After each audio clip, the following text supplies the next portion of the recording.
Assalamualaikum warahmatullahi wabarakatuh. Halo teman-teman, kenalin aku Kasama Sabila.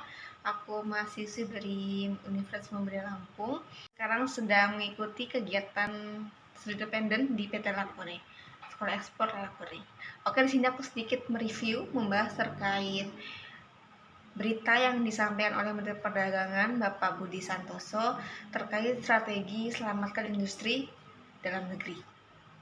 Di berita tersebut itu Bapak Budi Santoso menyampaikan 3 program utama yang akan dilakukan atau yang akan dilaksanakan oleh Menteri Perdagangan sendiri. Itu pertama ada pengamanan pasar dalam negeri, yang kedua itu ada perluasan pasar ekspor, dan yang ketiga itu ada peningkatan UMKM agar dapat melakukan ekspor di program pengamanan pasar dalam negeri.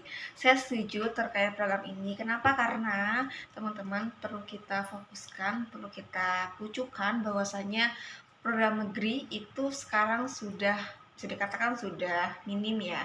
Mengapa? Karena yang kita hasilkan dari UMKM hasilkan itu konsumen banyak yang membeli dan menggunakan produk luar negeri atau produk impor.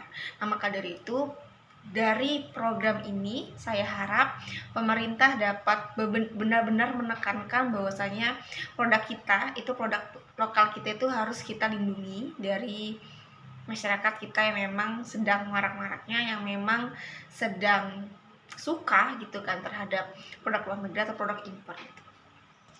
Kebijakan ini dapat memperkuat keberlanjutan industri dalam negeri dan serta meningkatkan kebanggaan konsumen atau kebanggaan UMKM sendiri bahwasanya yang kami hasilkan dari produk ini, yang kami hasilkan dari produk lokal itu digunakan oleh produk lokal sendiri atau digunakan oleh masyarakat lokal sendiri.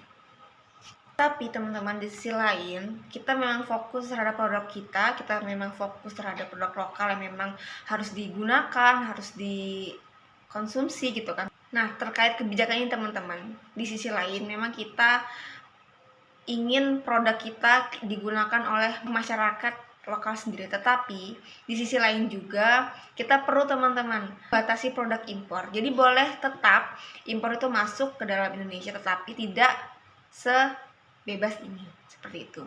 Kalau kita tidak membatasi itu, sama halnya part 2 atau sama halnya dengan keadaan Indonesia yang sekarang. Nah, maka dari itu dengan adanya kebijakan yang pertama ini atau dengan adanya program yang pertama ini tetap kita lakukan untuk pembatasan impor ke Indonesia, seperti itu.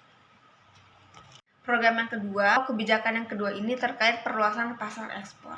Nah, di sisi lain kita memang Indonesia sudah beberapa kali melakukan ekspor teman-teman, tetapi karena kita sudah sering, bukan berarti kita tidak perlu perluasan atau bukan berarti kita tidak perlu melakukan beberapa perjanjian lagi untuk ekspor gitu kan. Maka dari itu kita perlu nih teman-teman untuk melakukan perluasan ekspor ke beberapa negara. Namun di sisi lain, dengan kita melakukan perluasan ekspor tanpa analisis atau tanpa riset itu termasuk beresiko. Jadi alangkah baiknya saat kita ingin melakukan perluasan ekspor itu perlunya dirancang atau dianalisis dengan baik. Kita perlu perluasan ekspor seperti apa dan kemana saja, seperti itu. Itu ada peningkatan UMKM agar dapat melakukan ekspor. Nah, ini aku sangat sepakat, aku sangat setuju. Mengapa? Karena teman-teman, tanpa kita ketahui, tanpa kita sadari teman-teman, di Indonesia ini banyak UMKM yang sudah menghasilkan produk, tapi tidak semua UMKM itu terkenal, begitu. Memang UMKM ini adalah tulang punggung perekonomian kita di Indonesia ini. Maka dari itu saya rasa pemerintah ini perlu menggalakkan program pelatihan yang berorientasi terhadap ekspor. Contohnya memberikan pengajaran terkait standar internasional atau negosiasi terhadap konsumen luar negeri gitu. Dan juga saran saya pemerintah ini perlu melakukan atau mengadakan skema pembiayaan ekspor untuk UMKM yang memang ingin benar-benar melakukan ekspor.